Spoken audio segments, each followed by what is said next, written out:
رسول اکرم صلی الله علیه وسلم فرمای چې د قیامت له علامو څخه یوه علامه دا ده چې ظالم ته به ظالم نه ویل کیږي. همدارنګه امر بالمعروف او نهی عن المنکر به پاتې شي. نه به څوک چاته په نیکیو امر کوي او نه به څوک د بدیو نه منع کوي. دا د قیامت د نښانو څخه نښانې دي. د حاکم حدیث دی، راوي د حدیث حضرت عبدالله بن عمر رضی الله تعالی عنهما دی. هغه فرمایي چې ما ته رسول اکرم صلی الله علیه وسلم وفرمایل کله چې ته زما امت په داسې حال کې وګورې چې ظالم ته له ظالم ویلو څخه ویریږي نو له هغو نه رخصت شه، یعنې د هغوی په مجلسونو او محفلونو کې مه کښېنه.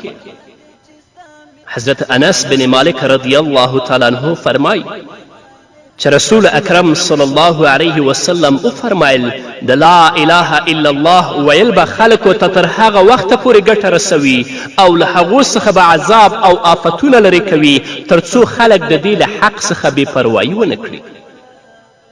صحابه و کرامو رضی الله عنهم غوښتنه وکړه ای د الله رسوله د لا اله الا الله د حق څخه د بې پروایي څه مطلب؟ محمد رسول الله صلی الله علیه وسلم ځواب ورکړ د دې له حق څخه بې پروایي دا ده چې د الله رب العزت نافرمانی به په ښکاره توګه کیږي. دا چې د نافرمانی مخه ونه نیول شي او دا کار بند نشي دې ته بې پروایي وایي. د الله رب العزت نافرمانی به په ښکاره توګه کیږي خو څوک به کوشش نه کوي چې دا الله رب العزت دا نافرمانی بنده کړي او د دې مخه ونیسي، نو دا د کلمې نه بې پروایي ده. صاحب د تفسیر الدر منصور په خپل تفسیر کې یو حدیث را نقل کړی. هغه فرمایي چې رسول اکرم صلی الله علیه وسلم وفرمایل کله چې زما امت دنیا لوی شی وګڼي نو د اسلام ریښتینولي به د دوی له زړونو څخه ووځي او کله چې امر بالمعروف او نهی عن المنکر پرېږدي نو د وحی له برکت څخه به بې برخې شي او کله چې په خپلو منځونو کې یو بل ته شکنځل کول پیل کړي د الله رب العزت له نظره به پرېوځي. دا هماغه څه دي چې محمد رسول الله صلی الله علیه وسلم په اړه وړاندوینه کړې وه. دا سمه ده چې لا اله الا الله به د تسبیحو په دانو ډیر ویل کیږي مګر لا اله الا الله به هغوی ته څه ګټه نه ورکوي. دا ځکه چې خلک په ښکاره توګه د الله رب العزت له اوامرو څخه سرغړونه کوي او د دې منع کول خو لرې خبره ده چې څوک یې بد هم نه ګڼي. او د امر بالمعروف او نهی عن المنکر د پرېښودلو له امله به خلک د وحی له برکت څخه بې برخې پاتې شي. د وحی نه مطلب دا دی چې د الله رب العزت ستر او مبارک کتاب قرآن کریم به په زړونو کې پروت وي، په دوکانونو کې به پروت وي، په الماریو کې به ښکلو نه ښکلو ټوټو کې تاو شوی ایښی وي، مګر د دې له برکت تقوا پرهیزګاري څخه مسلمانان له دې امله بې برخې دي چې دوی د قرآن کریم احکام شاته غورځولي دي. د یو بل ته د کنځلو کول رواج دومره ډیر شوي چې له امله یې خلک د الله رب العزت له پامه غورځېدلي او د ذلت تر کندې رسېدلي دي. که هغه ښکنځل کول زموږ په کورنیو کې دي یا د کورنۍ نه بهر په ټولنه او په اجتماع کې دي. محمد رسول الله صلی الله علیه وسلم فرمایي کله چې تاسو یو بل سره مخامخ کیږئ نو ووایئ السلام علیکم ورحمت الله وبرکاته. اما له بده مرغه باید یادونه وکړم نن ورځ چې زموږ اکثره ځوانان یو بل سره مخامخ کیږي د هغوی ملاقات او د هغوی مخامخ کیدل یو بل سره په ښکنځلو باندې دي. نو د هغه خلک دي چې د الله رب العزت له پامه غورځېدلي او د ذلت تر کندې رسېدلي دي. خلک دعاګانې کوي مګر قبلیږي نه، له ستونزو او مصیبتونو څخه خلاصون غواړي مګر ترې نه خلاصیږي.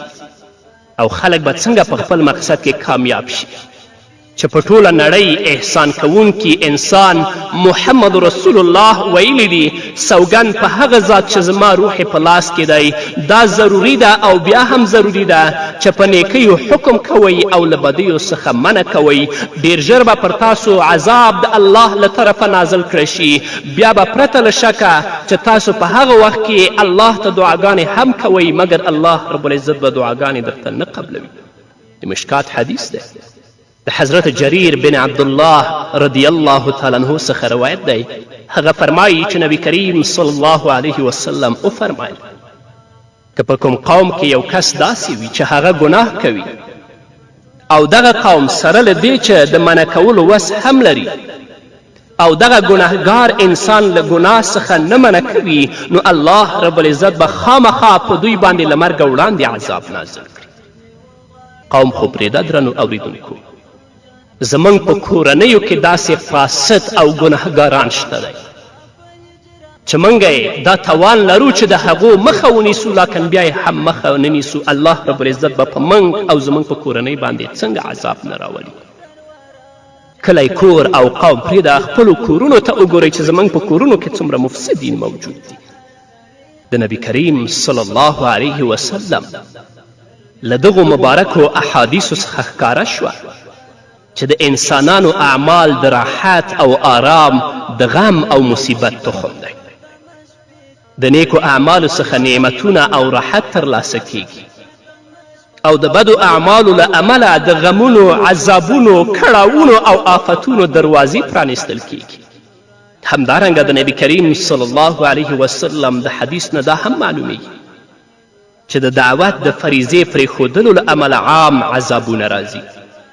کله چې مسلمانان امر بالمعروف او نهی عن المنکر پرېږدي نو د امر بالمعروف او د نهی عن المنکر د پرېښودلو له امله عام عذابونه راځي. د الله رب العزت په دربار کې شوې دعا ردیږي نه قبلیږي.